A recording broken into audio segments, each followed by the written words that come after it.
আমরা মানুষ হব কবে? এই প্রশ্নটা নিজেকে করতে খুব বেশি ইচ্ছে করে, বিকজ 1 মাস কষ্ট করার পর বৃন্দাবন সরকারি কলেজের ম্যানেজমেন্ট ডিপার্টমেন্ট একটি সুন্দর অনুষ্ঠান উপহার দিতে চেয়েছিল আমাদেরকে। তার বিনিময়ে আমরা কি দিলাম? আমাদের হবিগঞ্জ জেলার বেস্ট কলেজের নামটা এইভাবে নষ্ট হওয়ার কথা ছিল না, কখনোই ছিল না। সবার কাছে আমরা লজ্জিত। ব্যবস্থাপনা বিভাগের 25 বছর পূর্তি উপলক্ষে আয়োজিত রজত জয়ন্তী ও পূর্ণমিলনী অনুষ্ঠানের অংশ হিসেবে জালাল স্টেডিয়ামে অনুষ্ঠিত কনসার্ট ইতিহাসের সেরা হয়ে থাকবে। আজকে এই কনসার্ট উন্মুক্ত থাকার কারণে শুধু হবিগঞ্জ জেলা না, তথা সিলেট বিভাগ, ব্রাহ্মণবাড়িয়া, ভৈরব সহ অনেক জেলার মানুষ এসেছিল। জালাল স্টেডিয়ামের বাইরে, ভিতরে, রাস্তায় কানায় কানায় মানুষ পূর্ণ হয়েছিল। কিন্তু দুঃখের বিষয় হলো, আমরা মানুষ হিসেবে আমাদের মনুষ্যত্বের পরিচয় দিতে পারি নাই। মানুষের স্বভাব চরিত্র ভালো থাকলে ভলেন্টিয়ারের প্রয়োজন হয় না। ধন্যবাদ জানাই যারা প্রোগ্রামের শেষ অংশে বিশৃঙ্খলা সৃষ্টি করেছেন। আজ আপনাদের কিছু দুষ্কৃতিকারীদের জন্য হবিগঞ্জ লজ্জিত।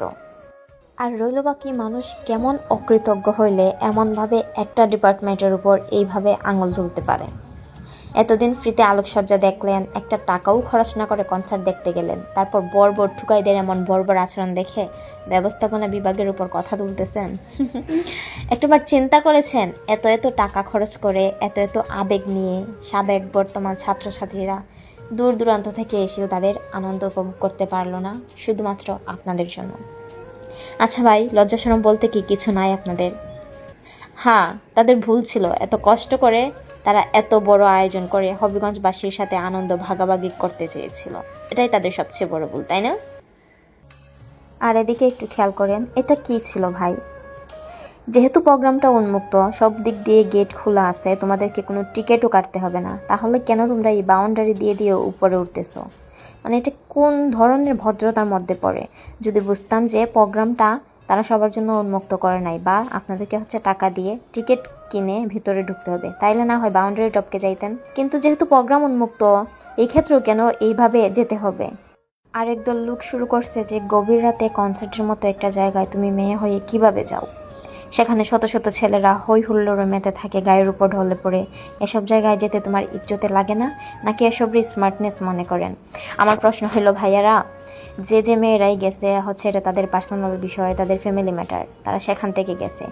কিন্তু এখন যে প্রশ্নটা হচ্ছে, তাহলে মেয়েরা গেছে বলেই কি আপনারা এত বিশৃঙ্খলা তৈরি করছেন? মেয়েরা না গেলে কি আপনারা বিশৃঙ্খলা তৈরি করতেন না?